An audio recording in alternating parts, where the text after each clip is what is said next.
Today we will read the poem The Ant and the Cricket. This fable adopted from Aesop's fable. A fable is a story often with animals as characters that convey a moral. This poem about an ant and a cricket. An ant is very hardworking and cricket is very lazy. Now let's see first paragraph.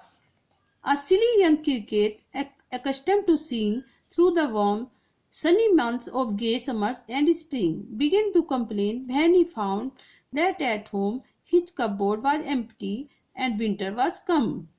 A silly young cricket. Silly young cricket means cricket not a game. This cricket not game. This is an insect. This is an insect. तो एक जो सिली जो stupid young cricket है झिंगूर, this is झिंगूर. एक झिंगूर जो है वो गाना गाता रहता है. Custom means use.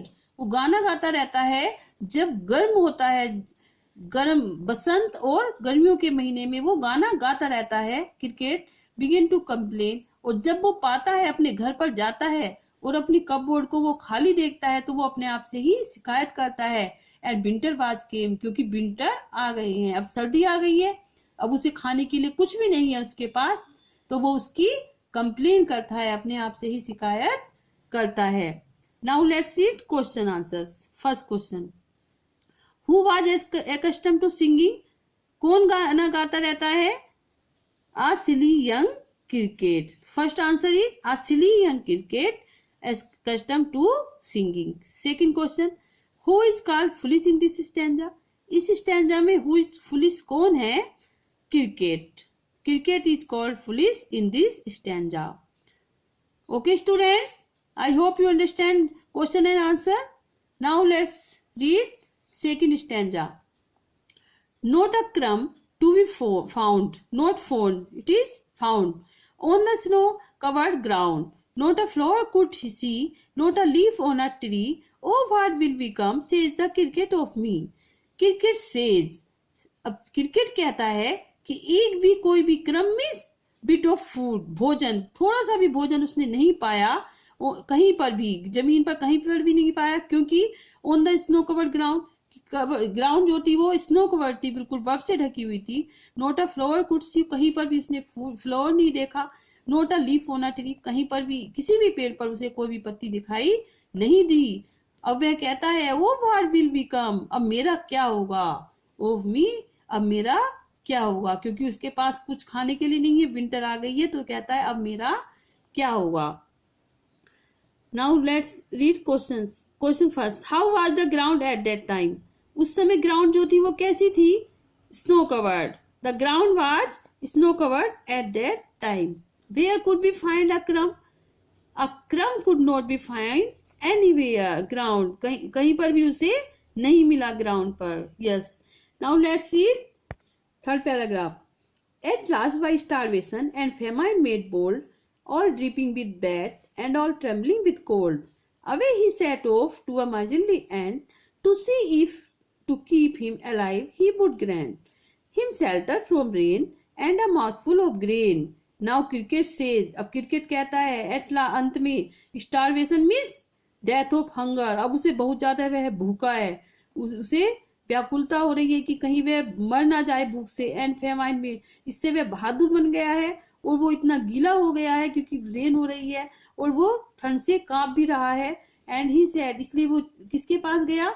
एंट के पास गया. टू सी, और उसने देखा इफ टू की, यदि उसे जीवित रहना है तो उससे कुछ मांगना होगा. आई वुड के, उसे मांगना होगा, उसे शेल्टर भी लेनी होगी. उसे एंड से शेल्टर मीन्स उसे शरण भी लेनी होगी उसके पास. फ्रॉम रेन, रेन से बचने के लिए, इसलिए वो एंड के पास गया. And a mouthful of grain means, और उसे अपना पेट भरने के लिए भोजन भी लेना पड़ेगा. Let's read questions first. What made the cricket bold. Starvation and famine made the cricket bold. First answer. Second question, where did the cricket go? The cricket went to a miserly ant. Okay, let's read fourth paragraph. He wished only to borrow, he would repay it tomorrow. If not, he must die of starvation and sorrow. Says the ant to the cricket, I am your servant and friend, but we ants never borrow, we ants never lend. But tell me, dear cricket, did you lay nothing by when the weather was warm? He wished only, अब जो cricket है, he for use, he wished only to borrow. वो केवल borrow means उधार लेना पसंद करता है, लेना पसंद करता है, और he would repay it tomorrow.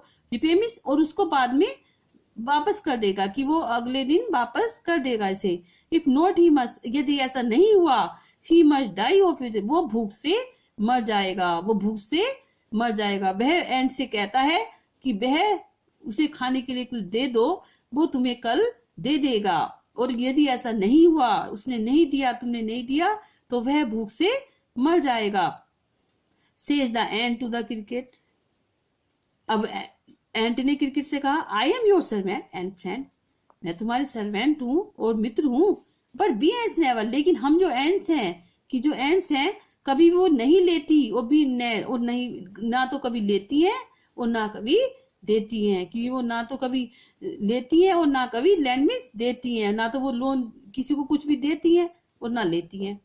But tell me, लेकिन मुझसे कहो, डियर क्रिकेट, डिड यू ले नथिंग, क्या तुमने कुछ भी नहीं रखा अपने पास? व्हेन द वेदर, जब जो मौसम था बहुत ही अच्छा था, गर्म था, तब तुमने अपने पास कुछ नहीं रखा? उसने क्रिकेट से पूछा, एंट ने क्रिकेट से पूछा. Now let's read questions. What is the principle of ants? क्या प्रिंसिपल है एंट्स का? प्रिंसिपल में सिद्धांत, क्या उद्देश्य होता है उनका? जैसा कि एंट्स ने बोला था कि the principle of ants is that they neither borrow और नो बोरो फ्रॉम समबडी और नॉट लैंड समबडी, वो ना तो किसी से लेती है और ना ही किसी को देती हैं. This is the principle of ant. This is the answer of first question. What did the ant ask the cricket? Ant ने क्रिकेट से क्या कहा? The ant ask the cricket that he was doing in summer times, that what was he doing in summer times. एंट ने cricket से पूछा कि उसने summer में क्या किया था. तो what he was doing in summer times. Okay, now let's read fifth paragraph. Quoth the cricket, not my heart was so light that I sang day and night, for all nature looked gay. You sang, sir, you say. Go then, said the ant, and dance the winter away. Quoth means sad. Cricket ने कहा, note कि मेरा जो हृदय है, जो मैं बहुत खुश था, दैट आई सेंग डे, कि मैं दिनों रात गाता रहता था जब समर में, फॉर ऑल नेचर, क्योंकि मुझे जो है सारी प्रकृति बहुत खुश दिखाई देती थी, मैं बहुत खुश रहता था उस समय. यू सेंग सर, अब एंड कहती है, तुमने गाया सर, तुमने यू से तुमने कहा कि तुम गाया करते थे, तो अब जाओ, गो देन, अब जाओ, सेज द एंड ने कहा, अब जाओ, एंड डांस द विंटर, अब विंटर में डांस करो. जब समर में तुम गाते थे, अब विंटर में जाके डांस करो. समर में आपने गाया, अब डांस करो. Now let's read questions first. What did the cricket reply to the ant? Cricket ने क्या रिप्लाई दिया आंट को? The cricket replied to the ant that he was so happy and sang all day and night. This is the answer of first question. Second question, who sang day and night? The cricket sang day and night. Now let's read sixth paragraph. Thus ending, he hastily lifted the wicket and out of the door turned the poor little cricket. Folks call this a fable, I will warrant it true. Some crickets have 4 legs and some have 2. Thus ending, अब and में जो poet है, and में क्या होता है, वो अपना जल्दी से lifted the wicket. Wicket means not wicket game, wicket means small door, अपने जो दरवाजा था उसने जल्दी से बंद कर दिया. And out of the door turn, और जो बेचारा जो क्रिकेट था उसको वहां से उसने भगा दिया, अपना दरवाजा बंद कर दिया जल्दी से. हेस्टली मीन्स हरीडली, जल्दी से बंद कर दिया और उसे वहां से भगा दिया क्रिकेट को. Folks call this a fable. Folks means people, जो लोग हैं इसको फेबल कहते हैं, मीन्स स्टोरी कहते हैं. I will warrant it true, और वो कहते हैं, लेकिन मैं कहता हूं, द पोएट सेज, पोएट कहता है कि ये सत्य है, कि this is not fable story, की ऐसी कोई लोक कथा नहीं है, कोई स्टोरी नहीं है, ये सत्य है. सम क्रिकेट्स हैव 4 लेग्स, कुछ क्रिकेट के 4 लेग्स होते हैं like insects, and some have 2, लेकिन किसी के 2 होते हैं, कुछ 2 रखते हैं, लाइक एज ह्यूमन, जैसे कि मनुष्य है. तो पोएट से, पोएट मीन्स, पोएट का अर्थ यह है कि हम में से भी कुछ मनुष्य होते हैं जो समय का ध्यान नहीं करते, कि वो भविष्य की चिंता नहीं करते, but it is not good, they ignore our future, वो अपने जो है भविष्य को इग्नोर कर देते हैं और वो एंजॉय प्रेजेंट, और वो प्रेजेंट को एंजॉय करते हैं, but this is not good. So students, you student lazy, you give up laziness and do your work at time. Okay, now let's read first question. What does the word wicket refer here? ये word जो wicket है उसका क्या बताता है? The word wicket refer small door. Now second question, did the ant help the cricket? No, the ant didn't help the cricket. Okay, thank you so much.